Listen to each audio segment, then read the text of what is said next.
whether we announce our own government refinery working or not working. Look, it is like they say in Yoruba, the man who plants 100 heaps of yam and says he has planted 200 heaps. They say after he has harvested 100 heaps of yam, he will also harvest 100 heaps of lies. So Nigeria has 3 refineries, oil refineries. You have the one in Port Harcourt with a capacity of about 200,000 barrels per day, to be exact 210,000 barrels per day, a combination. Then you have the one in Warri with about 125,000 barrels per day capacity. And then finally you have the one in Kaduna with about 110,000 barrels per day capacity. And over the years, it hasn't been made to work. And somebody that has spoken very much about this more than any other person, because he was then the former head of state, is Chief Olusegun Obasanjo. One of the facts the government says is that the Port Harcourt and Warri refineries are working. Are these signs of better days to come? When I was president, I wanted to do something about the 3 refineries we have. Sure. Port Harcourt, Warri, Kaduna. and Kaduna. And Aliko Dangote got a team. After I have asked Shell to come and run it for us, and Shell said they wouldn't. I said, please, come and take equity and run. They said, no. All right, no, don't take equity. Come and run it. They said, no. Later on, I called them. I called the boss of Shell then. Come and tell me what is. And he gave me 4 or 5 reasons. He said, well, first of all, we make our major profit from upstream, not from downstream. 2, our refineries were too small. 60,000 barrels, 100,000 barrels, and I think 120,000 barrels. He said at that time, average refinery is going for 250,000 barrels. 3, he said our refineries were not well maintained. 4, he said there was too much corruption around the activities of our refinery, and they would not want to get involved in that. And when anybody tells you a thing like that, what will you do? And it was after that Aliko got a team together and they paid $750 million to take part in PPP, running the refinery. My successor refunded their money. And I went to my successor. I said, do you know, I told him what transpired. He said, NNPC said they wanted the refinery and they can run it. And I said, but you know they cannot run it. But I was told not too long ago that since that time,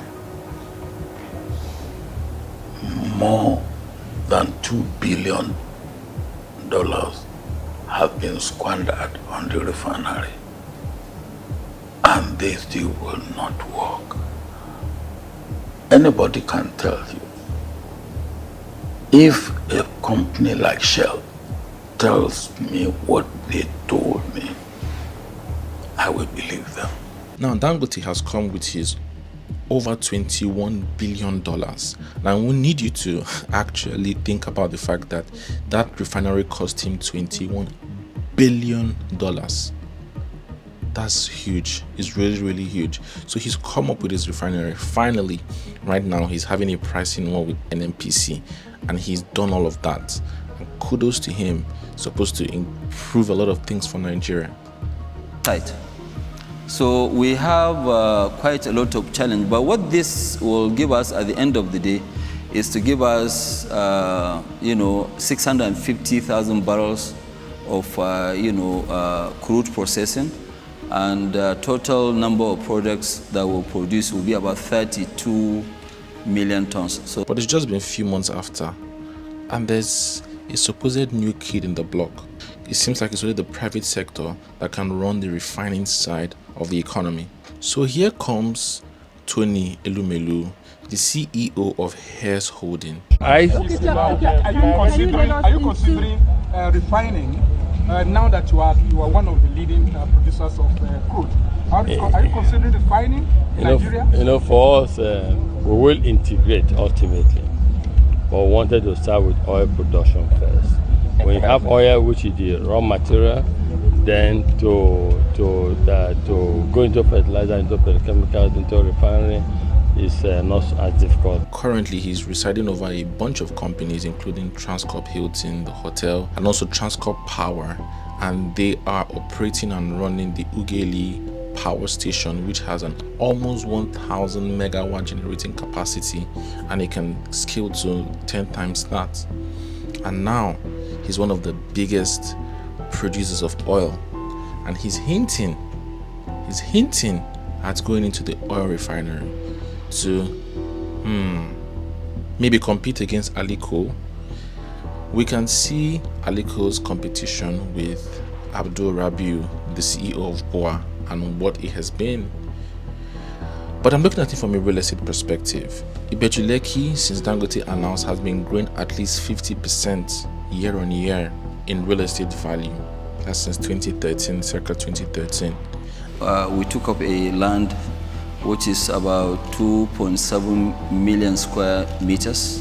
2.7 million. Yeah, square meters is huge. It's massive. Internal roads alone, we have 136 drainage, some of them as wide as 40 meters. We have 200 kilometers, and it's all fenced.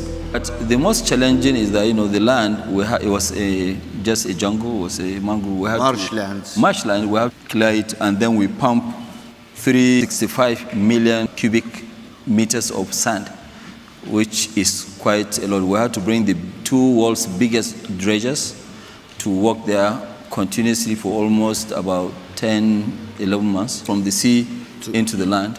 So everything about this refinery. And CEO of Hairs Holding, Tony Elumelu, is from Delta State, and his power plant is also in Delta State. So seeing that Warri has a government refinery, it may not be too far-fetched to see that he may want to put a refinery in Warri as well. So what would that look like for real estate growth? And I am very optimistic that with the incentives by the President Tinubu's administration, with the executive orders he has signed, and indeed a lot has changed in the Nigerian oil and gas sector in the past 12 months. So we must give credit to government on that. What would that look like for Nigeria? Well, it remains to be seen, but exciting times. Would you pick that as the next location that you're going to go to? The honest truth is that when I started real estate, the very, very first most serious conversation I had was a man that was trying to make up his mind between choosing Asaba. He had 40 million then. That was several years ago. 40 million was big money. 45 million. He said, should I put it in Asaba or should I put it in Lagos, Abuja GRA to be specific? Maybe that man was up to something. So, what do you think? Kindly put your thoughts below in the comment section. Kindly like, kindly share, kindly subscribe. I want to use this opportunity to invite you to our real estate exchange event in London. If you're a Nigerian diaspora and if you're in Nigeria in the UK, come let us tell you more about real estate. More insights like this. Projections, 2025 projection in the UK, Nigeria, and also Dubai. So we'd love to see you there. Talk soon. Bye-bye.